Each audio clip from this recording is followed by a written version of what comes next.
And it's exactly 1 year since a UK court ruled against extraditing Julian Assange to America. In the programme, we look at the dramatic twists his case has taken since then, also with Washington now winning its appeal just about a month ago.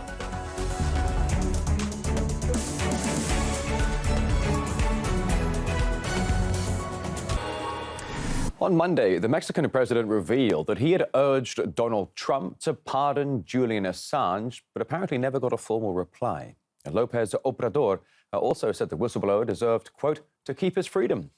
Meanwhile, Washington recently won an appeal overruling a previous UK court decision not to extradite Assange to America, with his defence team now looking to counter appeal. So just for a moment here, RT's Shadia Edwards-Dashty reviewing now the saga's twists and turns to date. His hopes were set on spending Christmas with his family. Instead, Julian Assange spends another New Year's Eve behind bars in the UK's most notorious prison. 2022 may be the year he's sent to the US after High Court judges decided to overturn a verdict not to extradite him. It seems as though judges were satisfied by so-called assurances of humane treatment, that he would not be held in a maximum security prison or subjected to isolation. Serving his sentence in Australia is also on the cards, they say, but Assange's defence don't buy it. These so-called assurances and those points came after they lost the case in January. Then they came back and said, OK, well, we can assure we will treat him fairly. So that should not be actually admissible in an appeal hearing, because, from a legal standpoint, you cannot just try to amend after the fact, after you lost a case. These US arguments were presented back in October during the two-day appeal hearing, including that he wasn't as unwell as is being suggested. Turns out, as those words were being uttered in court by American lawyers, Assange suffered a mini-stroke. Julian is struggling, and I fear this mini-stroke could be the precursor to a more major attack. It compounds our fears about his ability to survive the longer this long legal battle goes on. It urgently needs to be resolved. Look at the animals trapped in cages in a zoo. It cuts their life short. That's what's happening to Julian. The never-ending court cases are extremely stressful mentally. It's not surprising it's all taking its toll. Not only the legal labyrinth, but reports of CIA gangster-like plots to kidnap, poison or assassinate him, as well as spying on him in his hideout in London's Ecuadorian embassy, where he'd received political asylum. While Assange's lawyers say there should be ample evidence to throw the entire case out of court. This Yahoo report is a game changer going into the appeal because it shows the true nature, the true origins, the true criminality of the US actions against Julian. Now, reports that the CIA considered kidnapping or killing Assange have cast even more doubt on the reliability of US promises and further exposed the political motivation behind this case. Sounds fictional, right? Well, parts of it are true. That's the admission of the then CIA director, Mike Pompeo. They should all be prosecuted for speaking about classified activity inside the Central Intelligence Agency. Maybe they didn't. Maybe Isikoff just made it up. But you should know I take seriously my responsibilities to protect that information. This can be seen as Pompeo's confirmation of the Assange kidnap or kill story. Why else would he want to prosecute those sources speaking about classified activity? But there's been another twist in the story.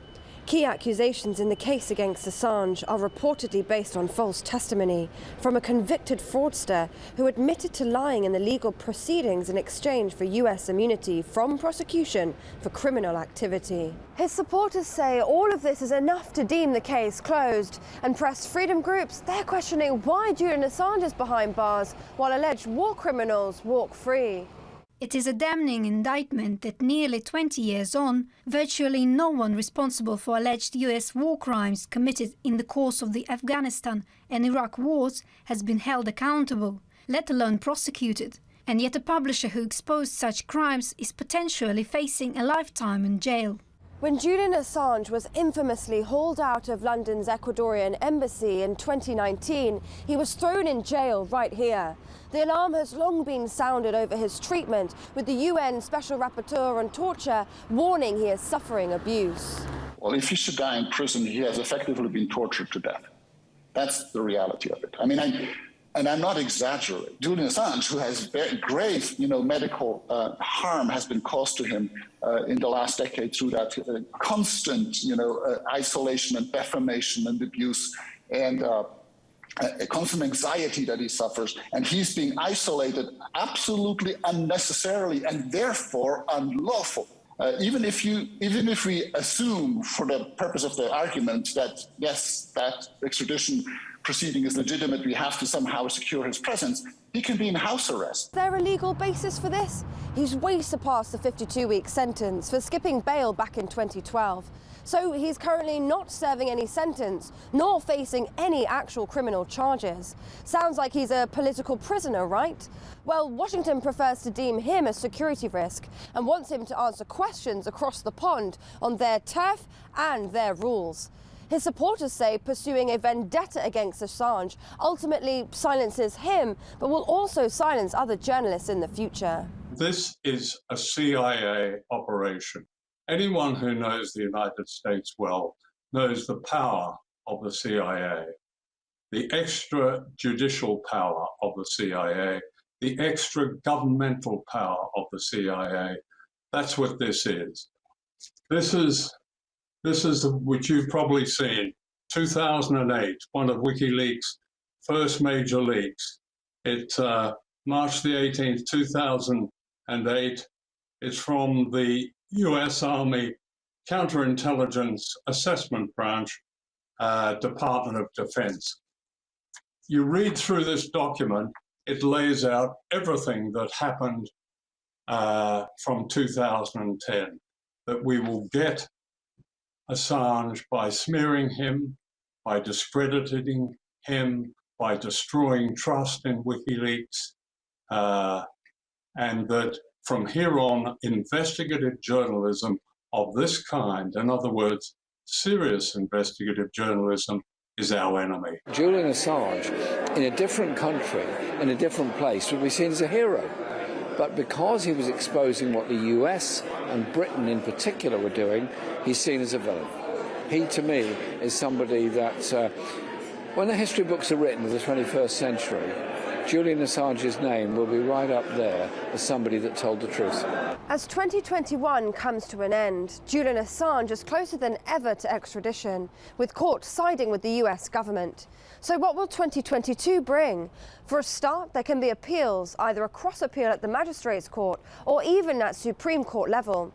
This could even reach the European Court of Human Rights. At this point, though, the Home Secretary may say enough's enough and intervene herself. Of course, Julian Assange faces 175 years behind US bars. But would that trial be fair, considering how fair this process has been in the UK?